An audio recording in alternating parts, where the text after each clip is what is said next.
Mini superpower, why some Israeli weapons are superior to America's.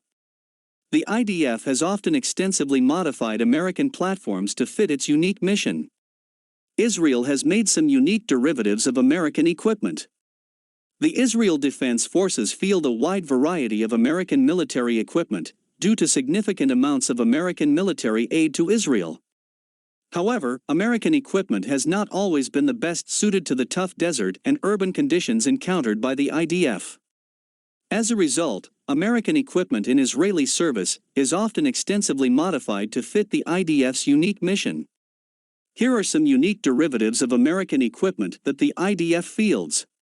1. MAPAT's anti-tank missile. The IDF has had a long relationship with the anti-tank guided missile. In the long desert approaches that surround Israel, anti-tank missiles can direct the flow of combat and are very effective weapons.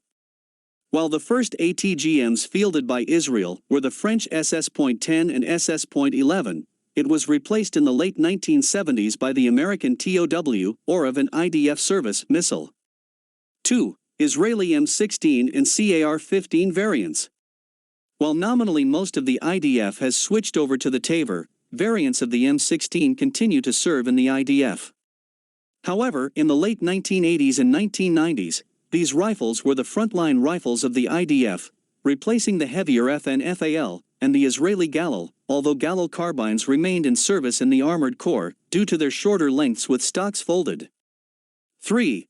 Machbet self-propelled anti-aircraft gun.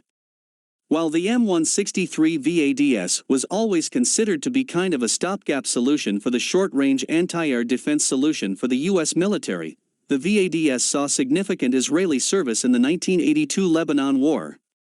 4. The F-15 Baz Meshapar. Israel was one of the first customers for the American F-15 fighter. It has served admirably as the backbone of the Israeli Air Force, IAF, throughout the late 1970s to the present day. In addition to its superb performance in the air-to-air role during the 1982 Lebanon War, the F-15 was also used in Operation Opera and Operation Wooden Leg, both long-range strike missions. These were done with the addition of some indigenous guidance and sensor pods. While Israel later acquired variants of the ground attack F-15 E-Strike Eagle under the name F-15 IRAM, they also updated their first and second-gen F-15S to a new standard with indigenous electronics and parts, under the name F-15 Baz Meshapar, or Baz 2000.